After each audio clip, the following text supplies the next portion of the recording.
Hare Krishna. Though you're speaking too softly, bro. You gotta speak loud. Nobody's able to hear you. Can everyone hear me now? I can hear you, Prabhuji. Yes. You're speaking too softly, that's why. Om Agyantimirandhasya Gyananjana Shalakaya Chakshurunmilitam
Prabhuji, we can't hear anything.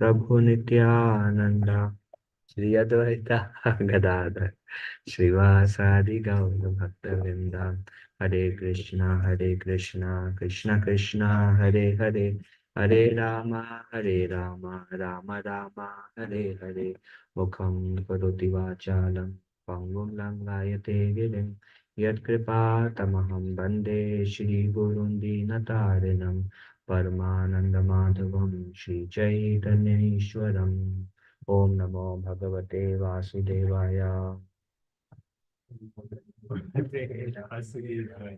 ॐ नमो भगवते वासुदेवाय ॐ नमो भगवते वासुदेवाय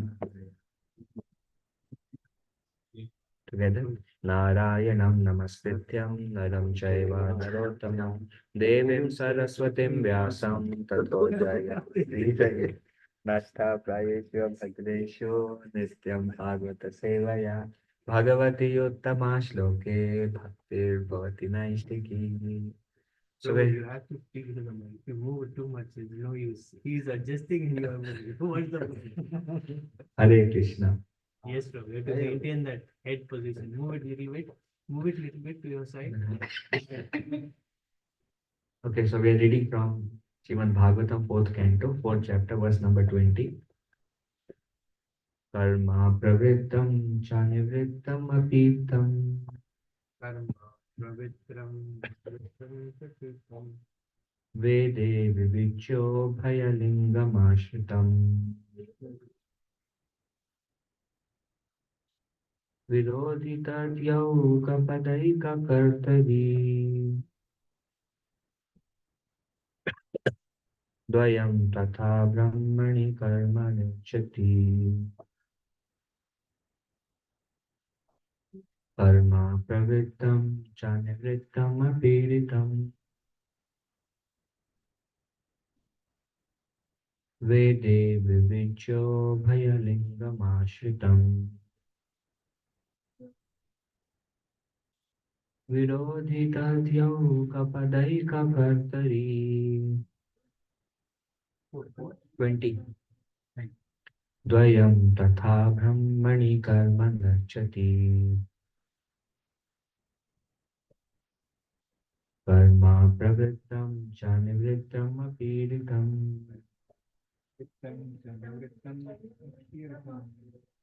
वेदे विविच्यो भया लिङ्गमाश्रितम् विरोधितर्यौगपदैककर्तरि द्वयं तथा ब्रह्मणि कर्म नर्चति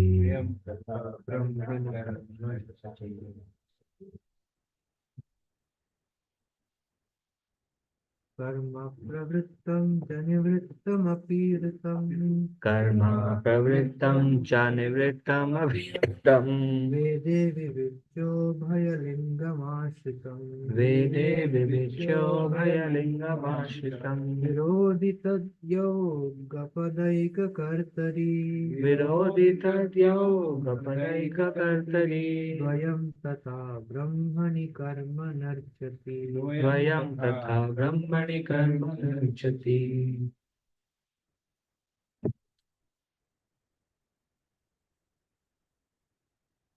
कर्म activities pravrittam attached to material enjoyment cha and nivrittam materially detached api certainly vritam true vede in the Vedas vivichya distinguished ubhaya lingam symptoms of both ashritam directed virodhi contradictory tat that yoga pada eka kartari yoga pada ekakartari both activities in one person dvayam two tatha so brahmani in one who is transcendentally situated karma activities narichyati are neglected. Translation purport by His Divine Grace A.C. Bhaktivedanta Swami Srila Prabhupada Srila Prabhupada ki Jai.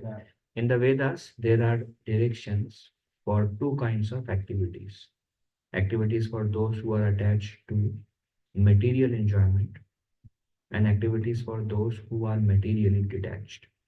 In consideration of these two kinds of activities, there are two kinds of people who have different symptoms. If one wants to see two kinds of activities in one person, that is contradictory.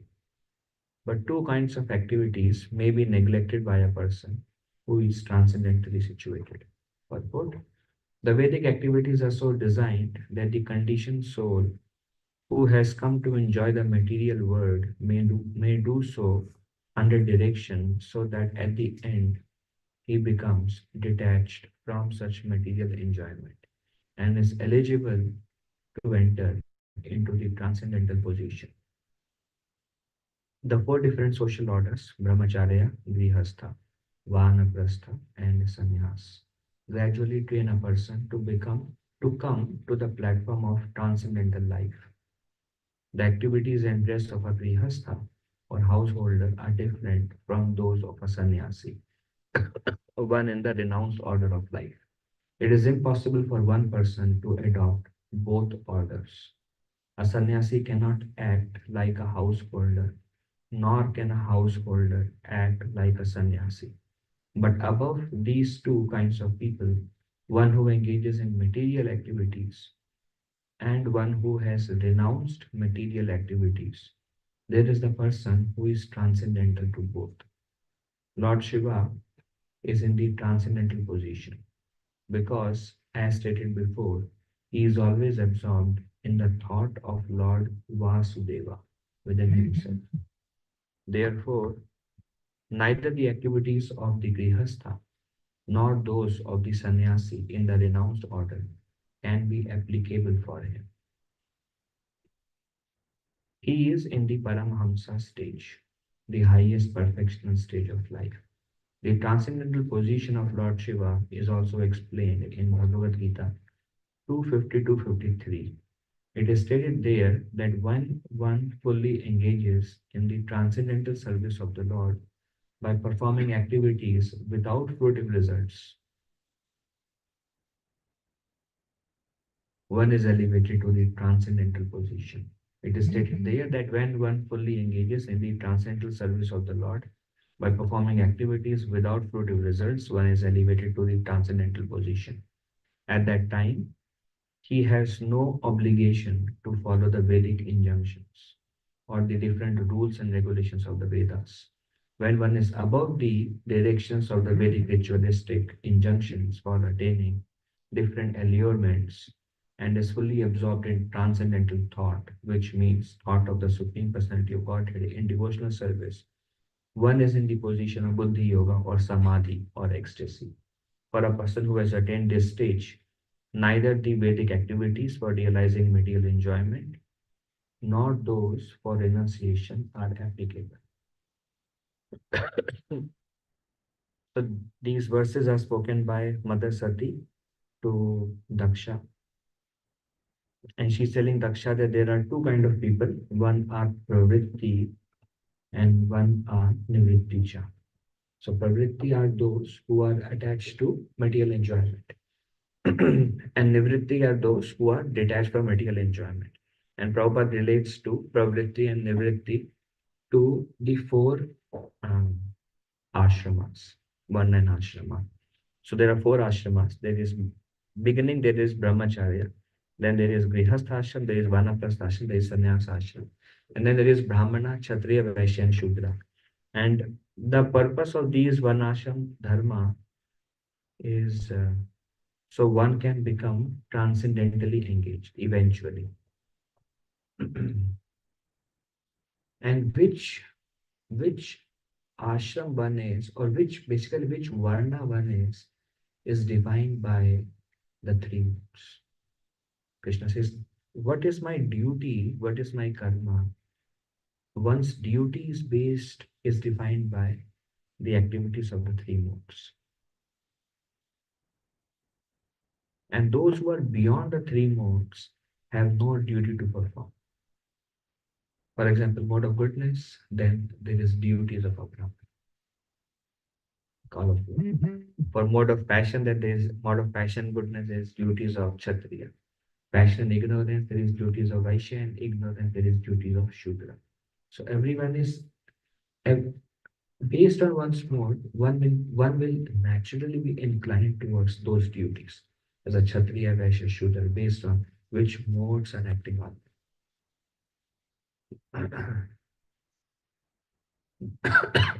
That's Karma Yoga. No? That's how we define yoga.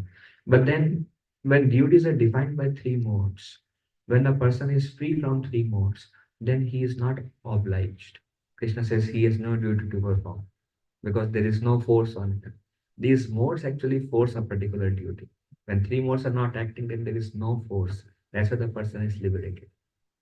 Then he acts still to set a good example, not because he is influenced by the three modes. He may take the role of a king or a brahmana, kshatriya, shudra, or all of them, but he is not forced toward a particular duty. That's transcendental position, Paramahamsa stage. Now based on this verse, how we go beyond the duty which is forced upon us is when we use our own nature in the service of Lord Krishna. There are two paths, there are two kinds of karma yoga. One karma yoga is when we do our duty without attachment to results. One karma yoga is when we do our duties for the pleasure of Krishna. One is for pleasure of Krishna, one is just not being attached to the results. When we do our duty without attachment to results, it will lead to jnana. But when we do our duties for the pleasure of Krishna, it's directly bhakti. It will lead directly to bhakti. Like that's what Prabhupada says there is a slow path, there is direct path. Slow path is Karma Yoga lead to Jnana Yoga leads to Ashtanga Yoga, then you realize the Lord and then you practice Bhakti Yoga. Why? Because who wants to work? Like work takes effort. No? And then if there is nothing we are gaining from work, then a person thinks after some time, I am working so hard. When I don't want. Usually people work for attachment. So usually hardly anybody practice Karma Yoga also in this day and age. Although they may claim to be Karma Yogis. So that's how this Jai Shri Radha Gopijana Vallabh ki Jai Nitya Patwan Gaura Hari ki Jai Shri Prabhupada ki Jai. So in order for us to go now, Prabhupada says Pravritti Marg, Nivritti Marg. Prabhupada says Pravritti Marg is um, should not say that. Basically, sense enjoyment and the path of renunciation. Prabhupada relates it also to Grihastha and Sannyas. Prabhupada says. Now it doesn't matter which ashram we are in, everything tendency is always there. But just generally Prabhupada defines it in this particular way. And then Prabhupada is saying, Shati is telling those who are attached have one kind of duty, those who are detached have another kind of duty. And there are some who are transcendental, they have none of those duties. There is no need for any duty. I was reading an article by Gaur Govind Maharaj. So you also mentioned it, his appearance day. Yes, yes. Appearance day. With Bhav Mahotsav. So Gaur Govind Maharaj was mentioning a story about Narsingh Mehta. You heard about Narsingh Mehta? So he was a contemporary. They were discussing. It's very, makes I was just reading yesterday. I'm not well versed about his personality. I was just hearing Gaur Govind Maharaj was mentioning. And Maharaj said he, in his childhood, he was very poor. His father died. And from his childhood, he was very much attracted to Bhakti Yoga. And he would not like to do anything other than singing bhajans or glorifying the Lord or remembering the Lord. That's what his only interest was. So when his father passed away, then he started living with his brother. And his brother's wife would see him always sitting in one corner and crying and doing bhajan. So she thought him as a disturbance. There's nothing and no work and just sitting in a corner and these emotions. So then she wanted him to go away. The brother did not say anything, so he left. He was living in I think he was from Gujarat. He was living in a very poor situation and he ended up getting married. He had a son and he has a daughter. So it was time for this. Maharaj mentioned about this. I'm sure his whole life is glorious. Just one instance Maharaj mentioned that his daughter was about to get married. And his wife said, like marriageable age. And all the neighbors were telling, she is of marriageable age and he doesn't do anything. He was very poor, doesn't work. So she's like, you have to look for a bridegroom bolte na, groom, a groom for your daughter.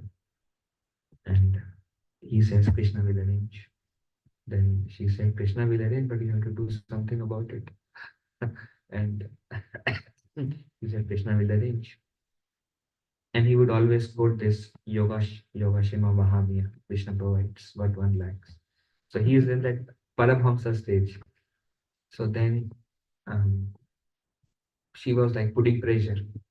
And he told her that I humbly request you, please don't create disturbance in my bhajan. Let me let me practice my bhajan. Krishna will be patient. But again and again in the morning, afternoon, evening, she'll come and she'll poke that you have to do something, you have to do something. So in order to get rid of that disturbance in his bhajan, Nrsimha Mehta, he prayed to Lord Krishna that, my Lord, um, Gorgoin Maharaj quotes this song of Sharanagati by Bhaktivinoda Thakur. And Bhaktivinoda Thakur says like Sharanagati has 6 angas. There is Daimya, then there is Goptritva Varane, which is Krishna is my maintainer. Then there is Avasya Rakshive Krishna Vishwas Bharana, Krishna is my protector. Then there is Atma Nivedana, self-surrender.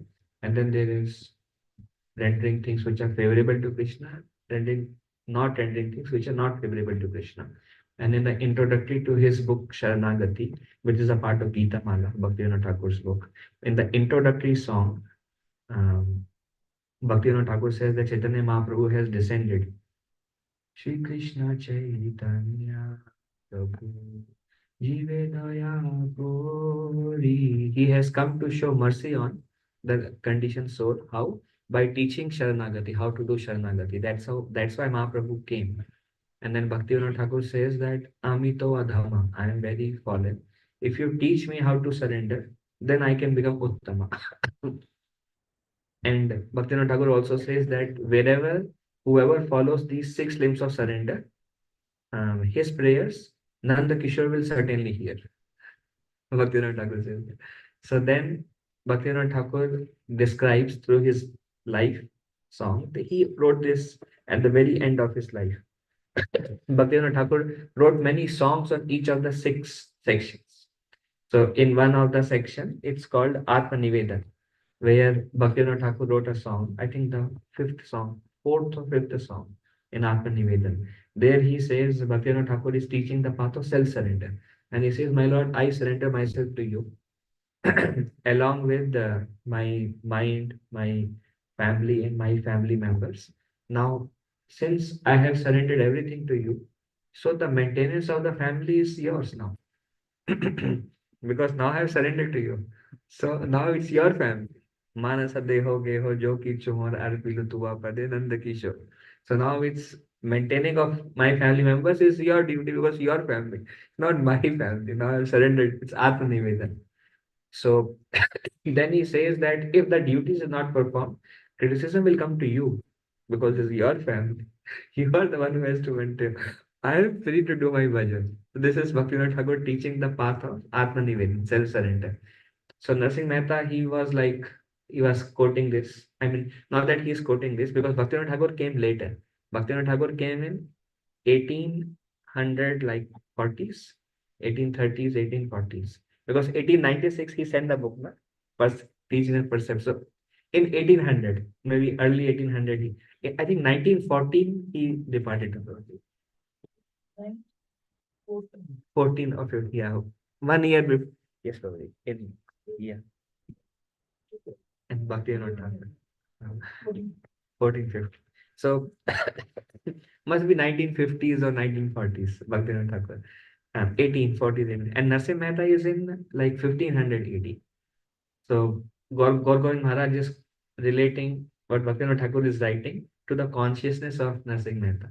It's like he's telling, I have surrendered my wife to you, my daughter to you, and it's the maintenance is up to you. And if you don't maintain my love, I'm not responsible. You have to arrange for our marriage.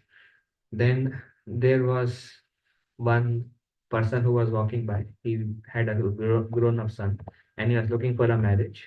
So when he was walking by, daughter went to get something.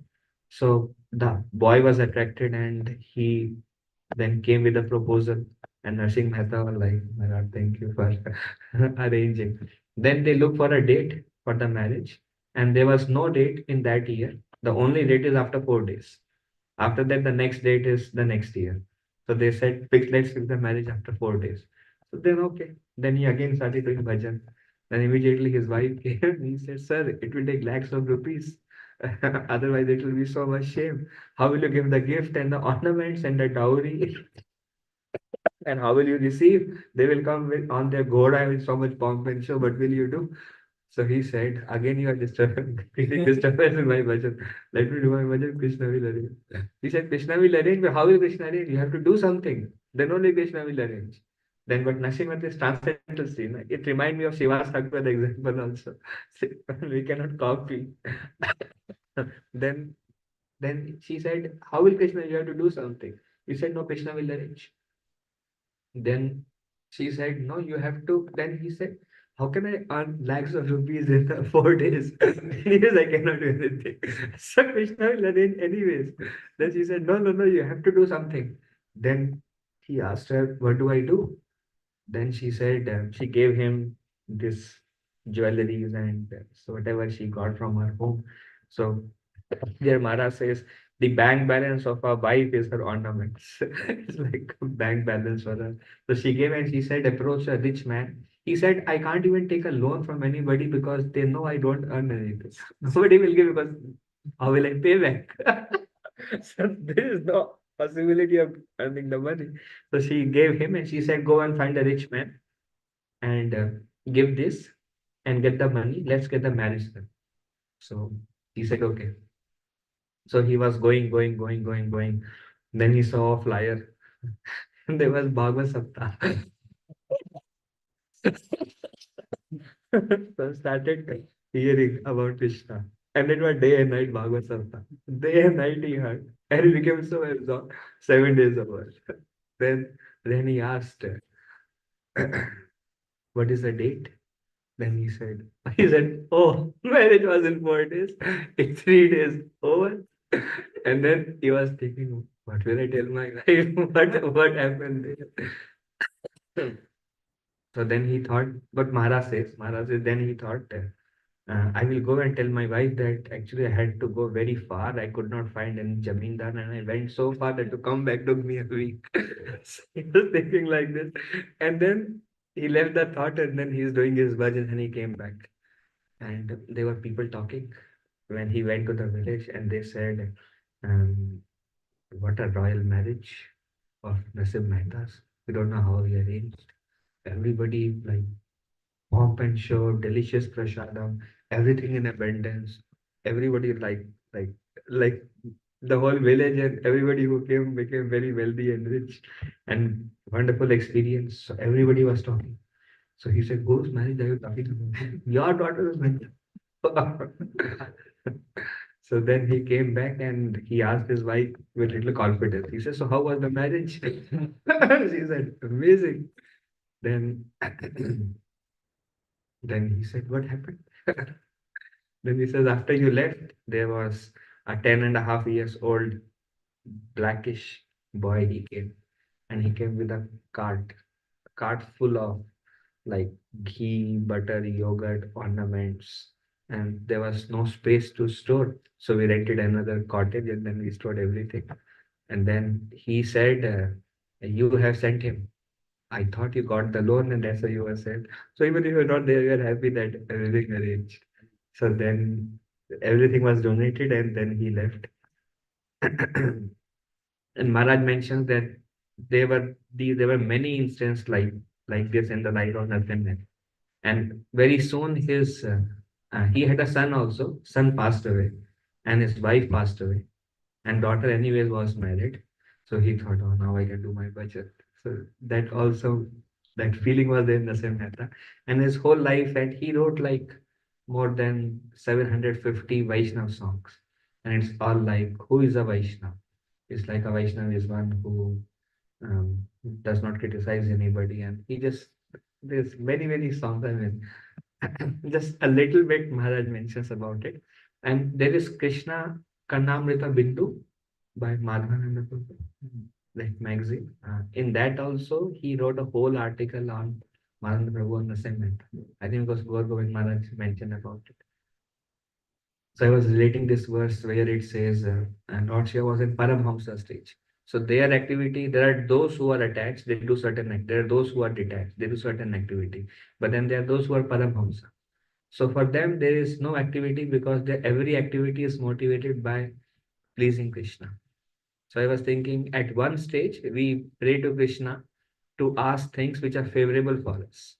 But then I was thinking a higher stage is we ask Krishna, whatever we pray to Krishna, my Lord, whatever pleases you, if this gives pleasure to you. So if we can take ourselves out from our prayers, and the prayer can be, my Lord, if it pleases you. Because many times we want something, then we ask prayers in our favor. But if we can pray not thinking about ourselves, but my Lord, I'm doing it as a service to your. And Maharaj was mentioning about yesterday, we were reading from Chaitanya Charitamrita. Yesterday afternoon, reading from Chaitanya Charitamrita, Rupa Shiksha, Chaitanya Mahaprabhu instruction to Rupa Goswami, Madhya Leela. So there, Prabhupada writes in Vrindavan, everybody is only concerned about how to please Krishna.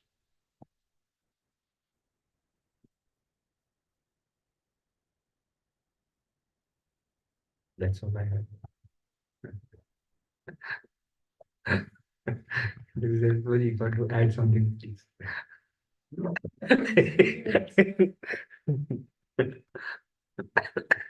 In Gujarat, he writes that after the wife and the son and the daughter go, that like family part, and his wife also passes away, and he writes it, Bhalu Thayu Bhagi Janjar, Sukhe Bhajisu Sri Gopal.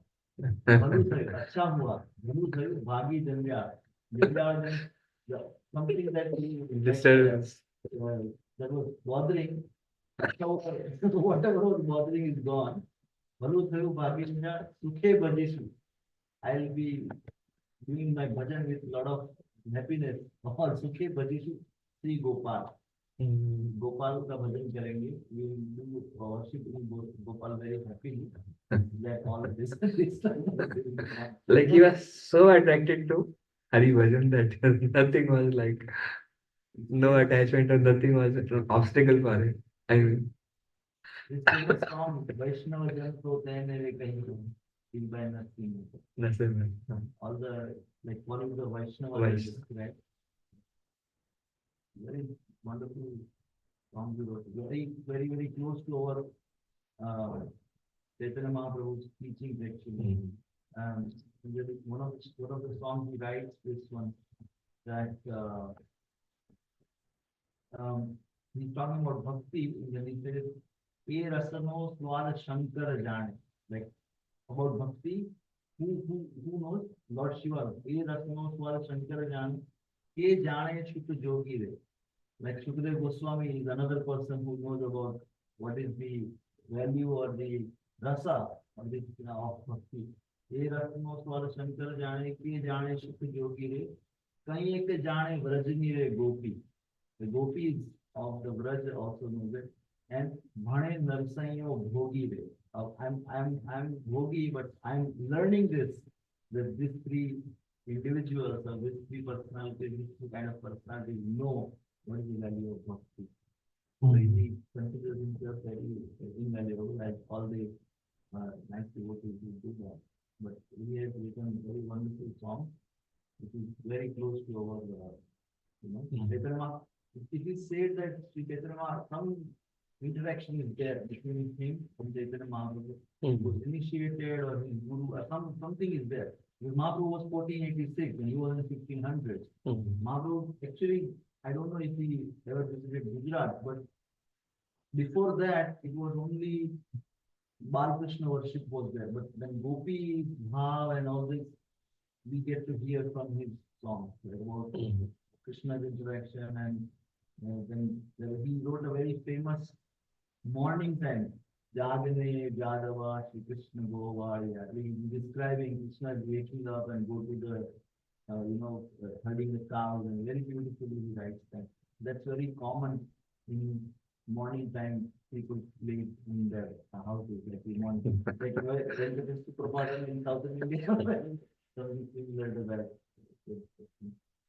He would worship, his personal deity was Radha Gopinath with the float. So that deity is still there in his home, which he would worship. Another story Maharaj mentions, there was some Brahmana feeding because of Shraddh ceremony. So Brahmanas came. So he has to, she asked him, get some ghee for Shraddh to cook and other things and for Yagya. So he went to get some ghee.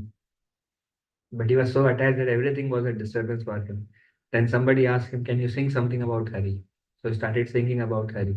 And he continued singing for 7 days. So when he came back, Shraddh is over, ghee is also provided. Shraddh is over, awesome Brahmanas are fed. And then he was okay. So he was like, I think like super attached to Hari Kirtan and Katha, that he just get lost. And then when everybody demanded, he said, oh, now I don't have to get ghee and get my daughter. He can do what I like. So every instance something was required and he just get lost in Krishna does it.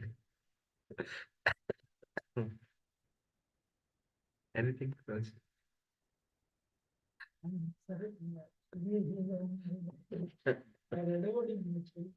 Oh,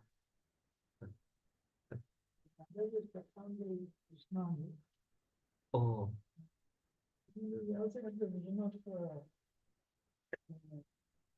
he takes part in that way actually. He ends up burning Krishna and then I also heard that he's in Sakyaras, I heard. he's part of the Oh, I don't know that, but he takes part in that way. oh, He, okay. he starts worshipping Lord Shiva. He Ah. can speak. Uh-huh. So he starts worshipping Lord Shiva, and then Indreshwar Mahadev, his partner in Junagadh, Uh-huh. he gets a vision of Lord Shiva, and he comes and asks, what do you want? He said, I don't want anything, you give me what you like the best. Mm. Yeah, I don't want anything, whatever is favorite to you. So then Lord Shiva takes him in a distance for the vision of Ras Leela, and he gives him one like candle or something like that to hold. Mashal. Huh. So then he gets so engrossed that the mashal is burning and his hand also starts burning. Nursing Mehta. That's how like he is so attached to seeing Krishna's Rasalila from very distant, like obviously.